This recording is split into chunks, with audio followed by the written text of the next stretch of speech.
Le tête de Platon, suite. Socrate. Il y a, Théodore, plusieurs autres raisons par lesquelles on pourrait prouver que toutes les opinions des hommes ne sont pas vraies. Mais s'il s'agit des impressions présentes de chacun, qui sont la source des sensations et des opinions qui en dérivent, il est plus malaisé de prouver qu'elles ne sont pas vraies. Mais peut-être ai-je tort de dire malaisé, car elles sont peut-être inattaquables, et ceux qui soutiennent qu'elles sont évidentes et qu'elles sont des sciences disent peut-être la vérité, et Tête ici présent n'a pas parlé hors de propos quand il a avancé que la sensation et la science sont une même chose. Il faut donc serrer la question de plus près, comme le prescrivait notre plaidoyer pour Protagoras, et examiner cette mouvante réalité, et frapper sur elle pour savoir si elle rend un son plein ou fêlé. La bataille engagée sur elle n'est pas de peu d'importance et n'a pas mobilisé peu de combattants. Il s'en faut de beaucoup qu'elle soit sans importance. En Ionie, au contraire, elle prend des proportions considérables, car les partisans d'Héraclite mènent la lutte pour sa doctrine avec une grande vigueur. Raison de plus pour nous, mon cher Théodore, d'en reprendre l'examen dès le début, comme il nous la présente. C'est absolument ce qu'il faut faire. C'est de discuter Socrate sur ses doctrines d'Héraclite, ou comme tu dis d'Homère, ou de sages encore plus anciens, avec les gens même d'Éphèse qui se donnent pour habiles. C'est tout aussi impossible que de discuter avec des furieux. On peut dire en effet qu'ils sont à l'unisson de leurs écrits en perpétuel mouvement. S'arrêter sur une matière et une question, répondre et interroger paisiblement tour à tour, il n'est rien dont ils soient moins capables. Le mot rien est même insuffisant pour exprimer le manque absolu de tranquillité chez ces gens-là.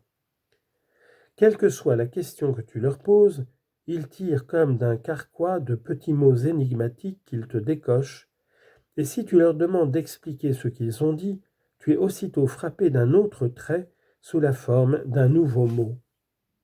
Tu n'arriveras jamais à aucune conclusion avec aucun d'eux, pas plus d'ailleurs que même entre eux. Ils ont grand besoin de ne rien laisser se fixer, soit dans leurs discours, soit dans leurs esprits, persuadés, ce me semble, qu'il y aurait là quelque chose de stable. Or c'est à quoi ils font une guerre sans merci, et ce qu'ils bannissent de partout autant qu'ils le peuvent. Peut-être, Théodore, as-tu vu ces hommes en train de batailler, et ne t'es-tu pas trouvé avec eux quand ils conversaient en paix, car ils ne sont point tes amis. Mais je m'imagine qu'ils exposent à loisir leur théorie aux élèves qu'ils veulent former à leur image. De quels élèves parles-tu, mon brave? Parmi eux, aucun n'est disciple d'un autre. Ils poussent tout seuls, au hasard de l'inspiration qui les saisit, et chacun d'eux pense que l'autre ne sait rien.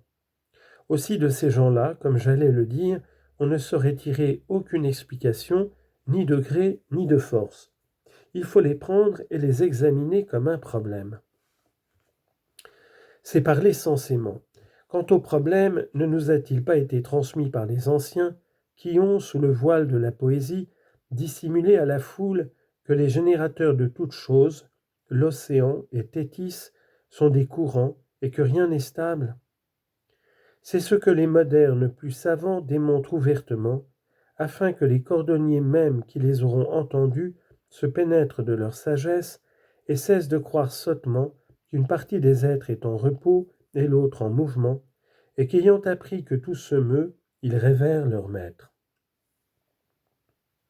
Mais moi j'ai failli oublier, Théodore, que d'autres se sont déclarés pour l'opinion contraire et disent par exemple « immobile est le nom du tout ».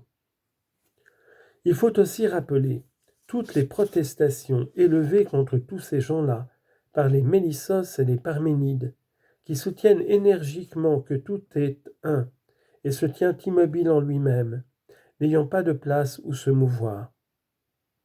Quel parti prendrons-nous donc, amis, à l'égard de tous ces philosophes? En nous avançant peu à peu, nous sommes tombés, sans nous en douter, au milieu des uns et des autres, et si nous ne trouvons pas le moyen de nous défendre et de nous échapper, nous en porterons la peine, comme ceux qui jouent au bar dans les palestres, quand pris par les deux parties, ils sont tiraillés des deux côtés à la fois.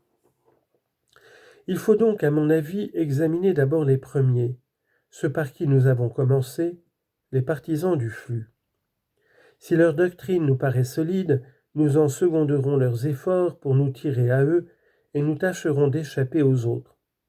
Mais si ceux qui immobilisent le tout semblent dire plus vrai, nous fuirons chez eux pour échapper à ceux qui meuvent ce qui est immuable. Enfin, si nous trouvons que ni les uns ni les autres ne disent rien de raisonnable, nous nous donnerons le ridicule de croire qu'en dépit de notre médiocrité, nous pensons juste, après avoir désapprouvé des hommes vénérables par leur antiquité et leur sagesse. Vois donc, Théodore, s'il est à propos de courir un tel risque.